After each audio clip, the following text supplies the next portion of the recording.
Hi there, Peter. Can you hear me? Yes, I can hear you. Good afternoon. Good afternoon. How are you doing? Doing well, yourself? Great. I got well, it's a pretty view of trees behind you. Oh, that's my wildlife. Your habitat. Yep. I was out in walking around Shingle Hill with a peer reviewer for the ZBA this morning. It was beautiful.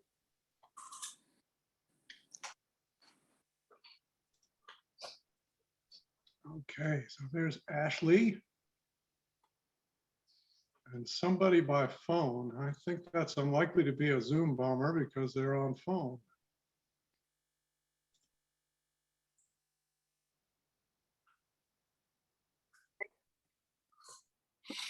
Had Senator Taj's group given any consideration to that defunct well there on School Street as a water source? Yeah, I meant to get back to you on that, particularly because Ashley's really she's kind of the go-to person on that. She's the one who researched those wells months ago when they first were revealed and found out, well, here she is. I think she found out, I'll paraphrase, that they never were officially retired or discontinued. They appear to be capped, but they're still there.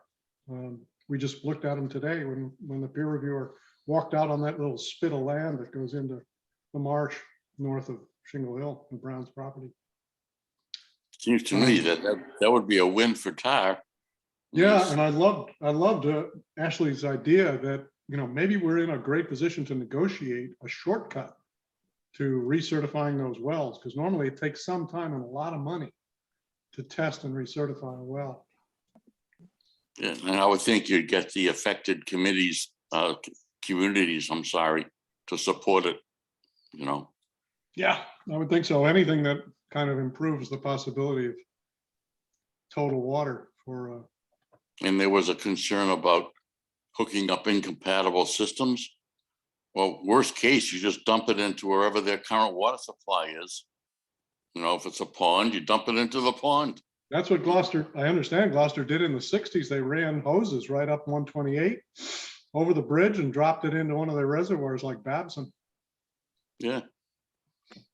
I mean, they may want a more permanent solution, but whatever. Yep. Yep, we would probably have to, I don't know, what do you think, Ashley? Would we have to treat it on site? So it was good except for elevated levels of, what was it, magnesium? Manganese. Manganese, thank you. There was a well drilled that's still in existence, maybe a couple 100 feet north, that was tested perfect. And that was what, 80 years ago? There's one over on the Essex, across into Essex, that tested clean. Yeah, just further up School Street. Now, folks, we're talking about, Peter raised the question of, is there any possibility if we have to suspend using the Lincoln Street well to reactivate the drinking wells that are right along Sawmill Brook by School Street up by Cedar Swamp? They were used last, we think, in the 60s by Gloucester in the middle of a drought. So they have a history of producing drinking water. And as Ashley said, there was another well north of that on Southern Ave that Essex used at some point that tested good. Normally, recertifying a well takes a lot of time and a lot of money. But if we're in a crisis, maybe there's a shortcut. Anyway, that is one of the issues that I would classify as urgent. But if there's a way in which we can be helpful as a task force, we should probably offer it. It may be, well managed by, the folks who are really on top of it, like Chuck and Nate and others. I'm sure the town would be glad to put a meter on there. This is Chuck. I can comment on this a little bit if you want. Sure, we're heading off on a tangent, but it's a useful one. Go ahead, Chuck. Well, yeah. So, like you said, the kind of long process that you're describing is called the new source approval process. And there's zero chance that DEP would waive it, even in an extreme emergency.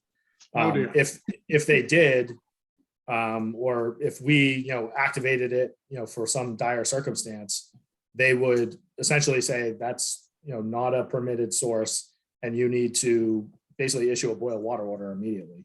So it's just the way, the water regs work, but, there's no kind of shortcut to all of those things. Like if we have to add treatment at Lincoln Street, that's going to be a 2 to 3 year process of testing the water, the water being treated by various different means of treatment, and then selecting the treatment that has proven the most efficient, and then building it at scale. And so like that's part of kind of the new source approval, even though that's not what we wouldn't be in for the entire new source approval as part of adding treatment to Lincoln Street itself, but that it's all kind of part of the same process. So they would be basically saying, and let's not get it wrong, the PFAS situation at the well is not ideal by any means, and it's certainly going to be an issue going forward. But it's it's the same water that everybody's been drinking for decades. It's just now we can test and tell people how much PFAS is in it. And DEP decided to make a reg based on that. And Massachusetts is far and away ahead of some other states, and certainly the EPA when it comes to that limit. And so if you're somebody in some other state that has a 70 parts per trillion threshold, is that water safer than our water just because it's not under the limit? No, of course not. So that's just to say that there's kind of a lot that goes into it. The state would be looking for us to either issue a boil water order or advisories. They won't make us shut down the well immediately. And then they would be looking for alternatives. We'd be looking at interconnections with other towns, whether it's Beverly, Gloucester, or Hamilton, or Essex, or we'd just be relying more heavily on our own treatment plant up at Chewbacca Pond. Gravelly Pond. So there's lots of things that would kind of get checked before we got to adding new sources, and that's just the way it's going to be. They're not going to give us any. That's really helpful, Chuck. I wonder, my limited understanding, it's not particularly useful to boil water that has PFAS contaminants in it. No, you just consolidate them. Yeah. So yeah. So it would be safe for non-drinking purposes, at that threshold. If we got to that point, I guess. They probably wouldn't make us issue a boil water. It'd be a lot of public outreach, and then it would be, some other cities and towns within Massachusetts even have, basically given out cases of bottled water for drinking. So, all of those things would be on the table for us as well. Yeah, I was referring to sharing that well water with Hamilton or Wenham, and I don't mean that we should take any shortcuts, but there is a lag time between the paperwork when it hits somebody's desk of the state and when they actually act on it. And maybe TAR could shorten that lag time considerably with a little influence if he was really desperate need of secondary sources for Ipswich, Hamilton, or Wenham. I mean, we're not using that water anyway, so why not charge the other towns for it? Yeah, Peter's talking about the disused wells right by Sawmill in Upper School Street. Ashley, you had one quick question, and this relates to the well that Peter brought up on School Street, but also the wells on the other side of town. I don't know the official name for them, but the ones that the permitting fell off.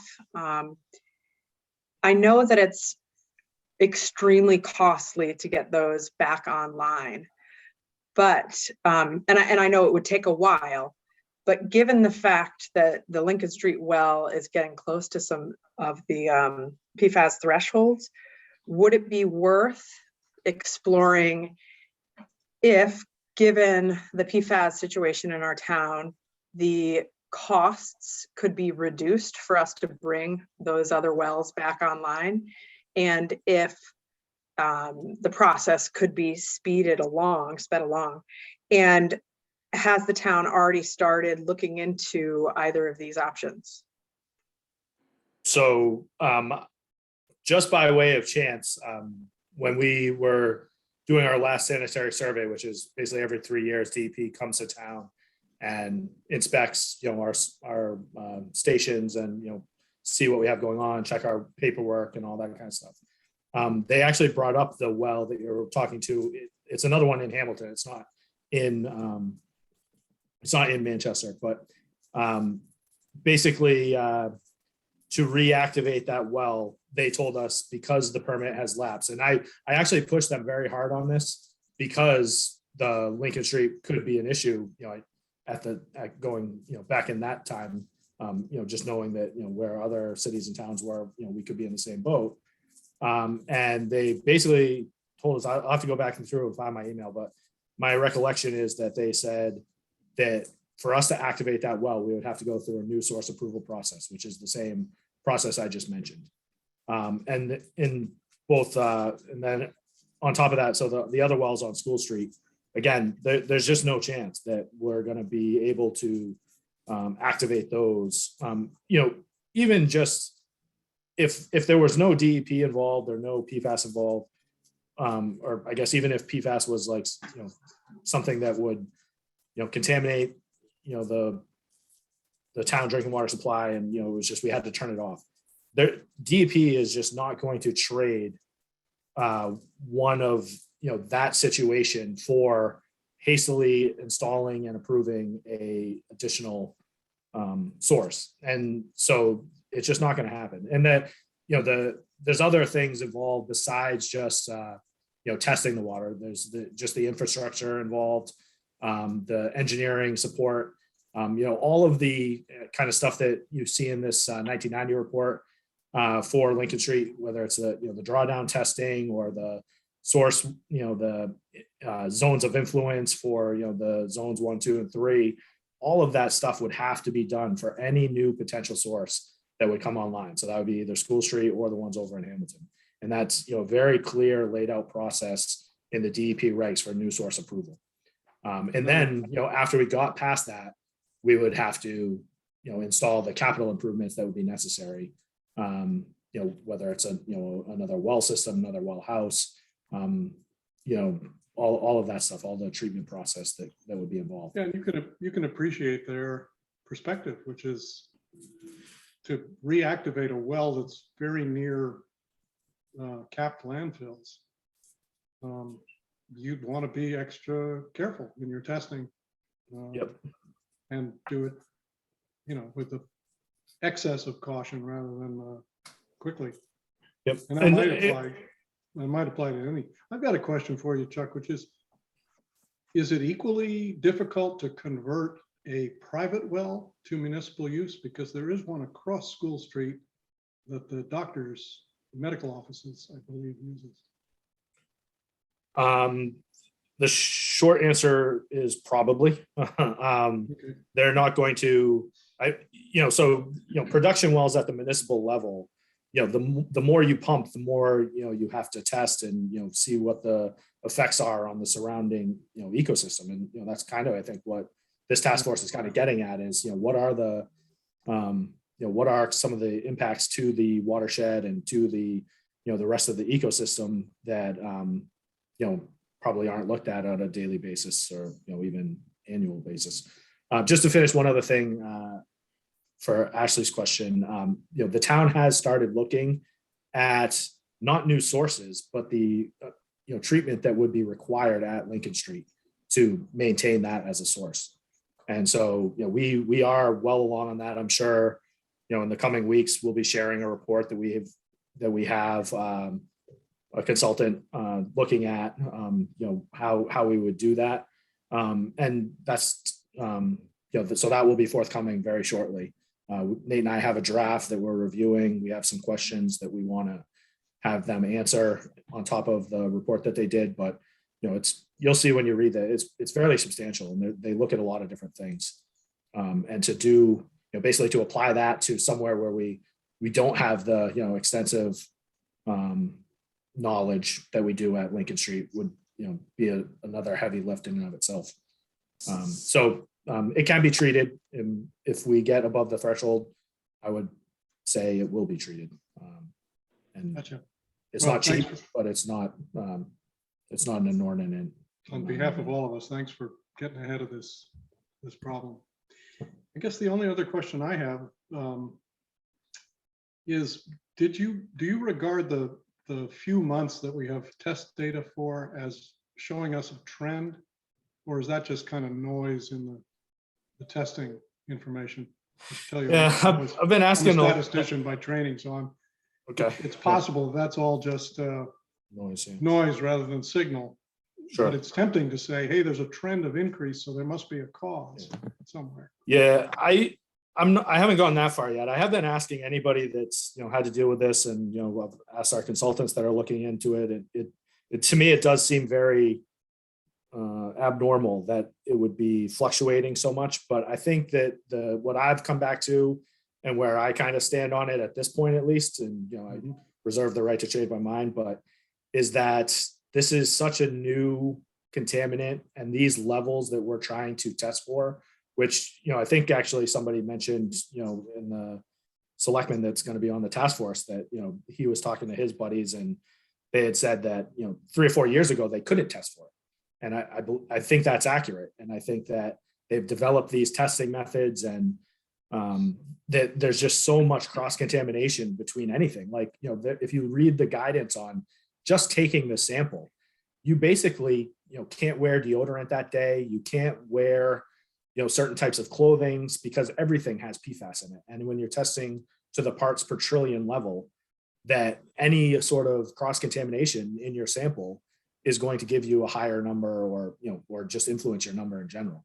And so that's kind of, I think, what we're seeing is just the basically, whether it's our guys taking the samples, whether it's the labs conducting the testing, or it's something else in the process. I just feel like that's making it fluctuate to these levels. So basically, you gotta have sweaty people with bad hair testing, Yes, exactly. not using. Is there anything moisturizer. in the school construction that could have washed across the street and contaminated? It's certainly not out of the realm of possibility, but we just don't have enough kind of background data to know. There's nothing that I would have expected them to have in their construction. At the PFAS as a contaminant. I think I have questions on the fertilizer being used at the whether it's at the schools or at the club, or further upstream, or the turf material in the field. Just all of these things are potential risks. Yeah, good point. And bear in mind, the metric only measures, I think, 6 Correct. PFAs or PFOAs, and there are thousands in use. Yep. So one reason that I think the state set the limit so low and so tight is that they knew that they were only measuring a very small fraction of the potential contaminants in this family. Yep. Chuck, has the town looked into testing any of the materials on those turf fields, or reaching out to the installers and manufacturers to look into those as a potential source? I haven't been able to yet. I will be talking with. We actually have a sodium problem at the well too, which isn't something that we need to shut it off for, but that's probably in line with salting and road salt. So I've been talking to the school grounds people about what they've been using, and if there's alternative materials we should evaluate. I've told my guys to kind of lower the salt level on Lincoln Street. But for PFAS, I haven't gotten to that point yet. This only kind of really popped up in the last few months. We knew it was coming before then, but like I said, the testing is just not as widespread or available. So we haven't gone there yet. Would they be listed on MSDSs? Probably not at this point. I think that's the way the whole industry is trending. Certainly, certain other aspects of the world, the Food and Drug Administration and whatnot are looking at PFAS, and I'm sure land use supplied fertilizers are going to have to start looking at it. But currently, I don't think there's any requirements to. I wouldn't be surprised if at some point in the near future, like our wastewater treatment plant, we have to test, and we have an effluent limit on PFAS. To kind of put it in perspective, there's several water and wastewater treatment plants on the Merrimack River, and they're probably all dealing with PFAS. But the PFAS that you do consume, whether it's food or water or anything else, goes through the wastewater process and remains untreated, and then those effluents get discharged into the Merrimack River, and then downstream of that, they're using that as their intake for their drinking water process, and they treat the water doing their process. And so it's just kind of a microcosm of how it's not just the drinking water supplies that are at issue. It's trying to come up with different metrics for these other industries or other it's an additive problem. Necessities. Yeah. So I'm going to exercise the chair's prerogative and say this has been a really healthy 17 minutes, and we should probably move on. It happens that this is the first item on the agenda, so we actually can check it off. But thank you very much, Chuck and Peter. And I'm sure there's more to come. I'm sure there is. Next item is an update on the membership. And as everybody probably knows, the Board of Select People appointed filling 5 of the 6 at-large citizen seats, with Tom Kehoe, Jeff Koshan, Mike Carvalho, Ron Parker, and Gordon Turner. And I promptly sent them a save the date, along with all the other members, for a kickoff meeting a week from today at 4 p.m., 4 to 5:30 on Zoom, which I hope still works for most or all of you. It'll be a public meeting, obviously. And we can talk about agenda for that a little bit later in this meeting. But that leaves 1 open seat for at-large. So, keep talking this up. There's somebody who feels like it's worth a 12 to 18 month commitment for monthly, roughly, meetings and a role in the decision making. Tell them to come forward. We're also obviously recruiting people who are interested in doing some of the working team work to tackle some of those primary issues we've raised, such as contaminants. And I've gotten commitments from a half dozen people and forwarded them to Sue so that we can build sort of a email list of people who should be kept alert to the meetings, and hopefully can be pitching in on some of the specific issues. But that's clearly an area where many hands make the work possible. So again, don't hesitate to chat up friends, anybody with a conservation environmental issue, or even a growing fear about purity, cleanliness of drinking water. A lot of motivations. Yes, sir. So I got Jeff Koshan, Tom Kehoe, Mike Carvalho. Who were the 2 others? It's Ron Parker and Gordon Turner. And as I said, their emails are in the blast invitation I sent out last night, but I'll send you what I have. Greg also has their particulars. That's how I got them. Okay, and did you want me to reach out to them? So they need to be sworn, and they need to do the code of ethics. Do you want me to reach out to them and get that process going? Yes, that's a great idea.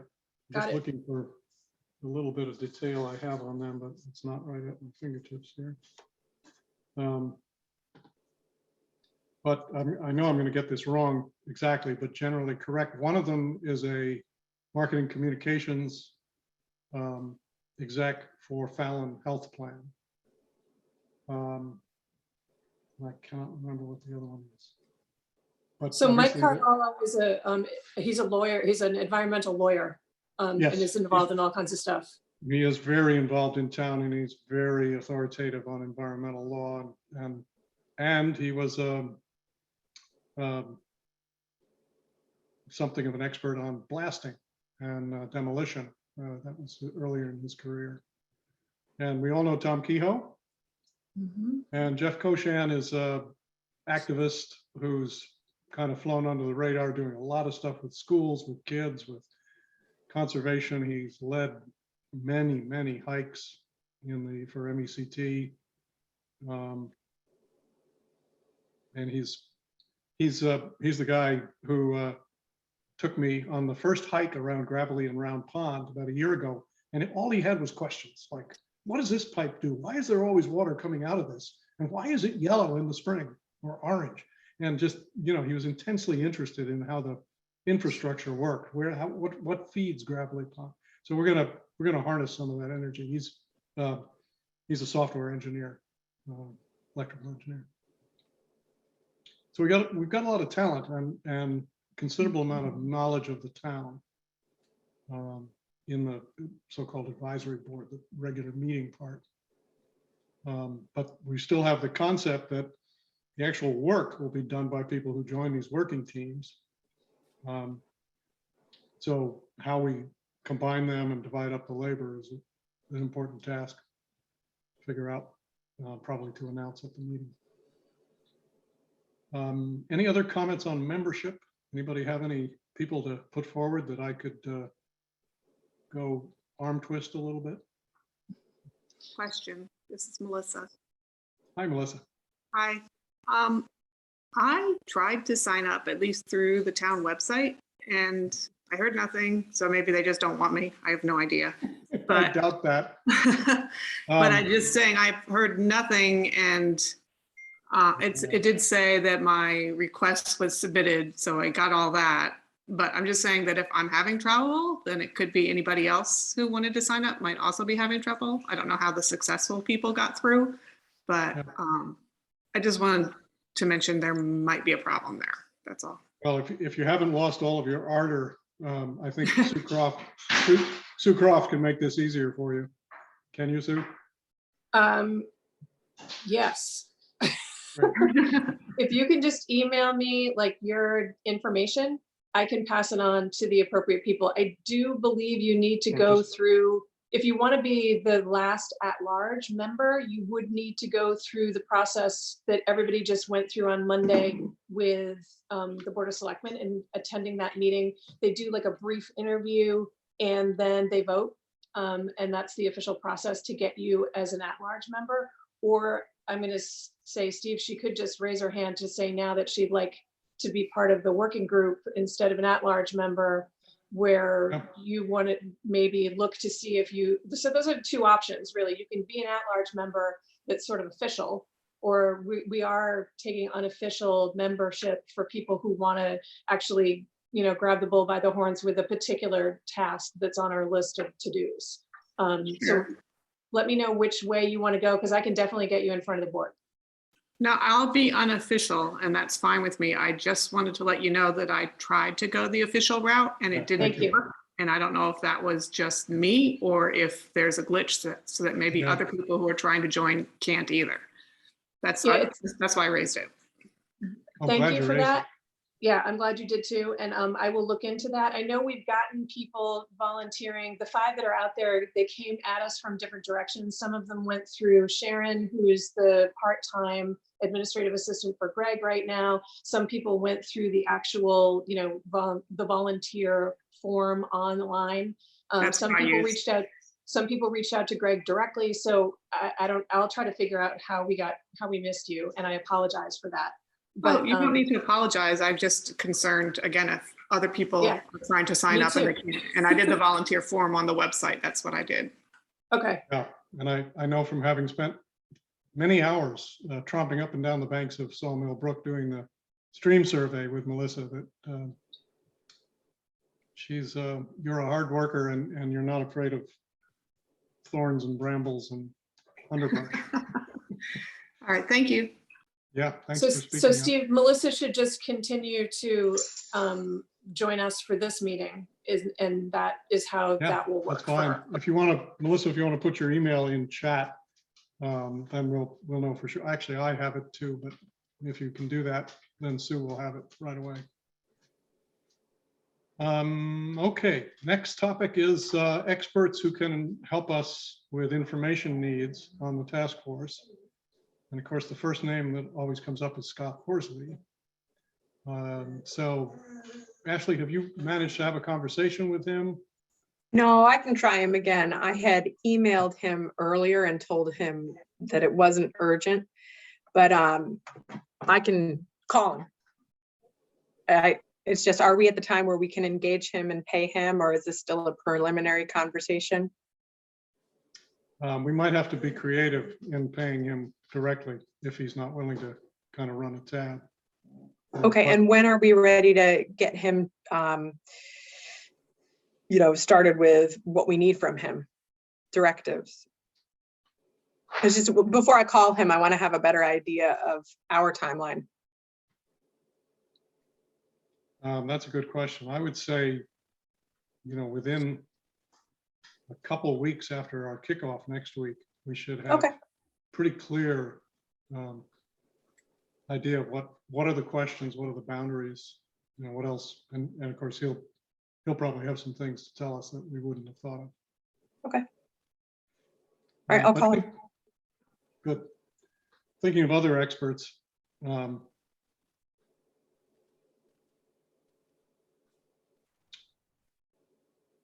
So there's, obviously there's expertise about the contaminants above and beyond what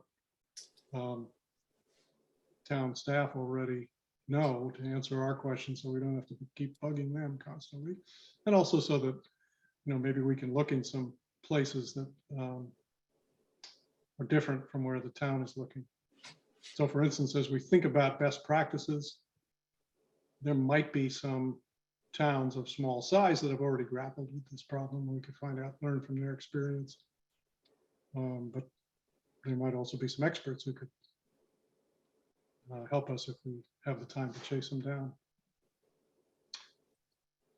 Other categories, if you think of those 14 or so issues we raised. I'm kind of concerned about green infrastructure. The concept that nature's giving us a hand here in helping to keep our water clean. And we're perhaps threatening that by activities that we undertake within the watershed. And is there an expert out there who can talk about what you give and what you get, the balance between those two? I mean, how, if the town really wants to develop the limited commercial district in order to get money to fix aging infrastructure, but at the same time, what they're doing is introducing contaminants into that watershed that they'll have to spend some money to get out. Where's the balance? How do we cope? How do we deal with that? I can ask Scott if he has any recommendations for someone in that area as well. Yeah, we're over on the That's true. Scott would know. naturalist and botanist side of environmental scientist side of the equation. I mean, It's a great question. other towns have had to face this quandary. Can't we learn from their experience? We need someone who has an awareness of this struggle and how it's resolved. Yes, balancing development to improve tax revenue with preservation to help with clean water. I've read a lot about green infrastructure and how nature does help us, but I have not read about this challenge and how it's been addressed. This is Peter. I know the EPA gives a lot of talks to various towns on a lot of subjects. I can see if there's anyone in the Boston office that might be able to be willing to come out and give a talk to the group. That's a great idea. Yeah.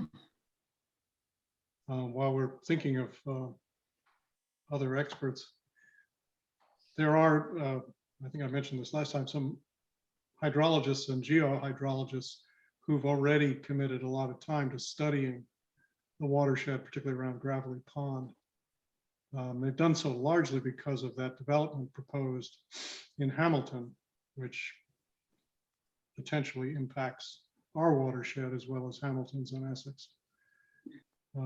So I've already asked the principal of that outfit whether she'd be willing to come share what she's done as a professional for that effort.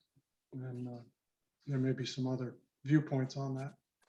But that, I mentioned that because that could be another, it could be a second kind of urgent item for us to consider and see if we can contribute to in any way.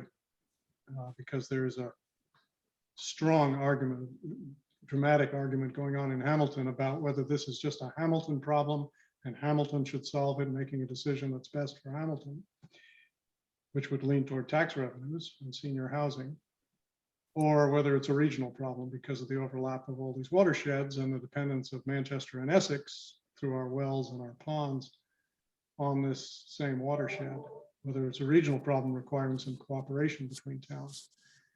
And that, you know, those kinds of discussions usually default to the former because that's what is all set up already. You know, the planning board does planning board, the Concom does Concom, and Bob's your uncle, we're done. So I that's worth some thinking from us about whether, you know, we're going to have the time and talent to weigh in on that. Whether we would be essentially helping Chuck or somebody else would be responsible for that, or whether we can lift some of that responsibility. Okay, let's keep the discussion of experts going along. The next is an update on our web page, which is beginning to look pretty constructive and full of useful stuff. Sue, how does it look to you? Looks good. The Horsley-Witten 1990 plan was added as obviously the first place that needs to get, the first thing that needs to get put up there. I know we have a ton of stuff as Helen has been diligently going through and trying to organize for us. And yeah, we want to get as much of that stuff up there as possible, but I don't want to do just a dump of all of it. I think that what Helen is trying to do is really useful as far as organizing it and maybe prioritizing it. Because I think if we put too much stuff out there, no one's going to read any of it. So that's my biggest concern. So, and surprisingly, as long as you don't change anything on the Dropbox, Steve, Tiffany has access to be able to get into it and to be able to download stuff. So for her, downloading the information once we identify the order we want them done in, and if we want to categorize them on the website as well, she can easily do that. So that's not an issue. As Helen did point out in an email though, the Dropbox is full. Is that right, Helen? Correct. Okay. Shouldn't be. It has 5 terabytes. We're only using about a half a terabyte. So I don't know, but Yeah, let me check. Were you trying to upload stuff to it, Helen? No, it just gave me that message that it was full. Okay, I haven't received any messages, and I manage that Oh, Dropbox. I'll So check it we again. can move it over. The town has Dropbox folders as well, right? We could move it there. Yeah. One of the problems with the Dropbox is that there's so many items there now and they aren't categorized.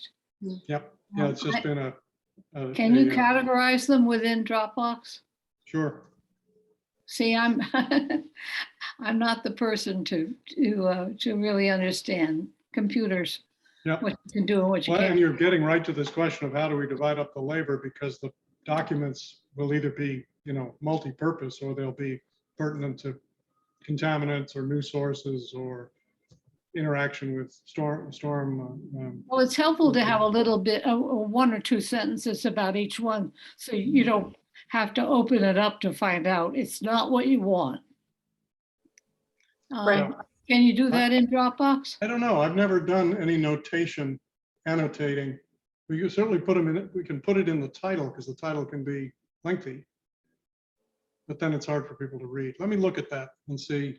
Does anybody know the answer to that question? Can you annotate things in Dropbox before you actually open them? I don't know. Okay. I'll be happy to So- keep working on this. Okay, thanks. Yeah, So you're the man, as we say, on documents. And with regards to the website, like I said, as soon as we get an order of priority and we get everything categorized how we want it, and I can make that happen pretty easily with Tiffany's help on the website. So just, we'll keep plugging away at it and get things up as they become available and categorized. Okay, Yeah, now the question is, what do we really want on the website? yeah, yeah. Even if it's well organized, if we have 200 documents there, it's not going to be particularly useful for people, even the task, the advisory board members. So I think we need a task of the must reads. Those go to the advisory board next week to say, in order to get started, you really need to have a working knowledge of these 3 or 5 documents. And then stuff that's pertinent to specific issues, as Helen was saying, categorized. And then we probably need a folder that's for each working team to just put stuff in and utilize, without it. There's no reason for it not to be public, but we don't want it to clutter up the web page. So it could be a click here for more kind of thing on the web page. Oh, that's a good idea. And that somebody could like reach out to me if they wanted to read something that wasn't on the website, but was in the Dropbox or. They could, or whatever. if I don't know if Tiffany has the chops to do this, but she could just have it link to a daughter page that gives a much larger selection Sure. of documents. Yeah, that she can definitely do that. Yeah, so just leave the homepage uncluttered. Okay, well, great job on it so far, and I think it's certainly more than adequate for the kickoff meeting next week for our 15 or 16 folks. The status of Tobacco Woods, Hamilton development and road improvements. I don't know of any changes on the road improvement. Hamilton's kind of sitting on its hands trying to figure out what to do with our rejection at annual town meeting of that land swap that makes that reconfiguration possible. The development, as I said, is the subject of a pretty vigorous debate in Hamilton about whether they know enough to make a decision about the effect on the watershed for their own purposes, their own wells. Whether they should include our wells and ponds and Essex wells and ponds in it. And then there's some debate on their planning board about whether they should be even considering watershed. Isn't that somebody else's problem, like their Board of Health? And this is just, I think, a beautiful illustration of this falling in the cracks syndrome of drinking water kind of being nobody's specific responsibility unless it's a regulation like a toxic spill or something like that that's already in the books. And Hamilton suffers from that, it seems, as well as we do. I don't know how we can help them with that, but if there's a way to do it, we should try. Rough draft citizen survey. I apologize, I haven't put any energy into that, but I will create something and circulate it among a few of you for review, so we can have it for next Wednesday and let people try it out. It's a nice way to add to the announcement of kicking off the task force would be to say, and you can help us by, giving us 5 minutes worth of your opinions. And if anybody has, what they think is a really engaging question to ask citizens, send it over to me. Kickoff meeting is next, and as I said, that's scheduled for a week from today at 4 o'clock on Zoom. So Sue, can I ask you to manage the process of getting that up and notified and work with me and others to get the agenda published. Yep. The agenda items that occurred to me, we talked about a few of them already. I mean, one of them is people introduce themselves. And let's assume we have 15 people around the table, and we might want to find a quick way to do that, like ask people to pen a short, paragraph on who they are and why they're, what they're bringing to this, if anything, besides enthusiasm. And we could circulate that. So intros are number one, going over required and suggested reading was two. Then getting into more serious stuff. The division of labor, meaning how are we going to break up the work? 14 work teams is probably too many. Be nice to have them under, as Helen was saying, under 3 or 4 main headings. So we should see if we can get a proposal for the task force to consider in the next week there. And Helen's, you've made a good start with it. Any urgent items and PFAs stand out and the Lincoln Street well as an urgent item. Of course, we have to make sure that we can contribute more noise to that. So if we can play a role in, I don't know, educating and reassuring the public that it's a real problem, but there's real solutions being developed, whatever we think, and also a way to fit it into this broader strategy question of drinking waters. I mean, in some ways, PFAs and PFOAs are kind of the contaminant of the month or contaminant of the decade, let's say. But like viruses, it tells me that there's probably others, and we're probably going to find others in subsequent years that we're just not aware come out of plastics or come out of food additives or come out of pharmaceuticals or something else we're using. Steve, I have a 2 cents on that one. Yeah. If during the kickoff meeting, we can make it, something that we touch upon, but not really open up for discussion, because I would hate for the kickoff meeting to be like, the focus becomes PFAS. And I think it would very easily go down that road if we didn't control the conversation. So I think we need to let people know that this is something that we're working on and something that we're aware of. But at the same time, the whole reason that this, task force is being put into place is to make sure that these kinds of things don't happen on a regular basis, and we're planning for the next 50 years, and that should be the focus for the kickoff meeting. That's really well just my said. 2 cents.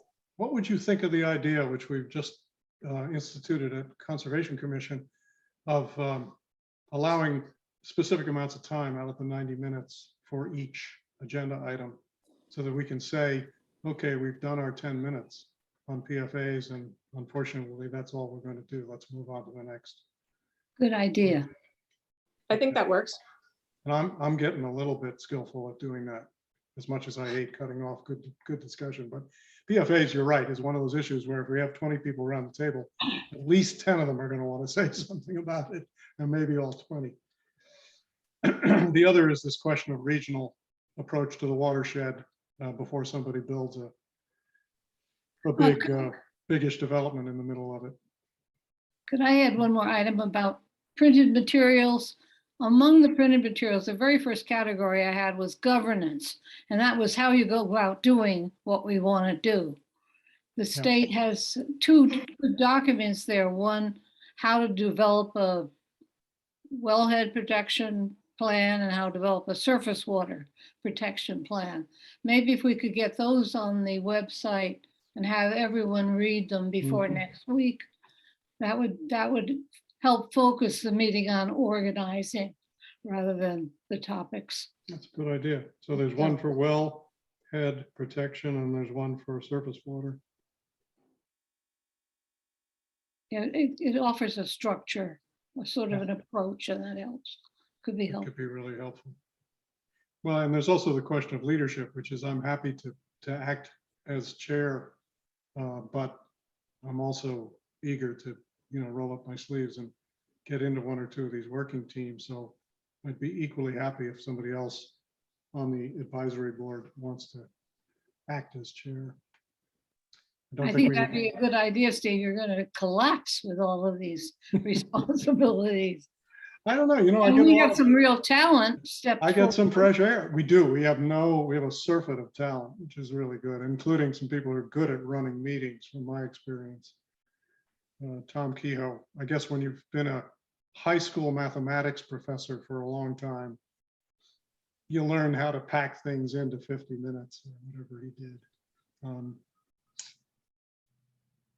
I get some benefits though, Helen. I got to spend 2 hours outdoors on Shingle Hill this morning because the ZBA's peer reviewer from Beals and Thomas was taking a hike, and a couple of the ZBA members and I tagged along.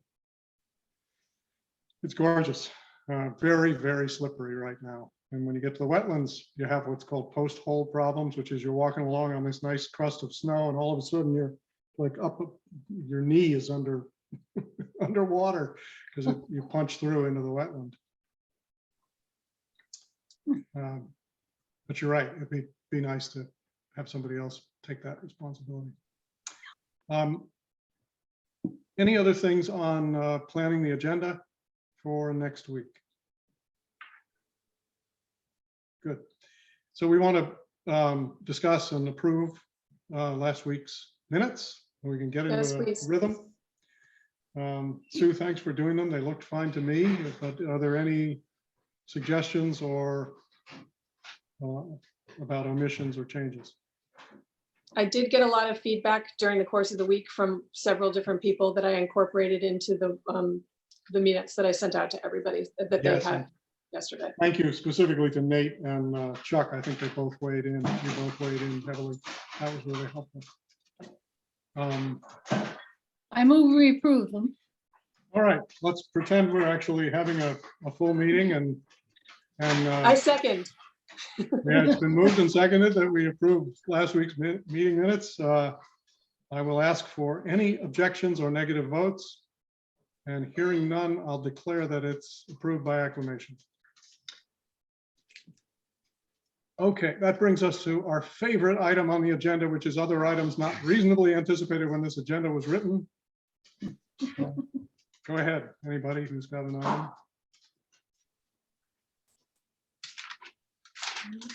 Well, I've got one. Francie, is that part of Manchester behind you in your background? You're muted. We can't hear you because you have to click your unmute. Don't even remember if I took this picture here or elsewhere. It was just in my photo library. It's a nice low tide. Yeah. And on that note, Steve, I have a quick question. This is Chuck. You guys have mentioned the 14 sort of topics or whatever. I don't see that on the website. I was just wondering, maybe it was in a previous thing, but if you could circulate that again, I guess I would be yeah, interested. let's do that. It was just a working document, or up to this point, it's just been a working document, but I'd love to get your eyes on it. And Sue's and Nate's and anybody else who wants to weigh in on, maybe rewriting those so they're clearer or breaking them apart or combining them. Yeah, I'm sure we can make 14, 28, no problem. That's Steve, why are we you- pay the are big you bucks, gonna- right?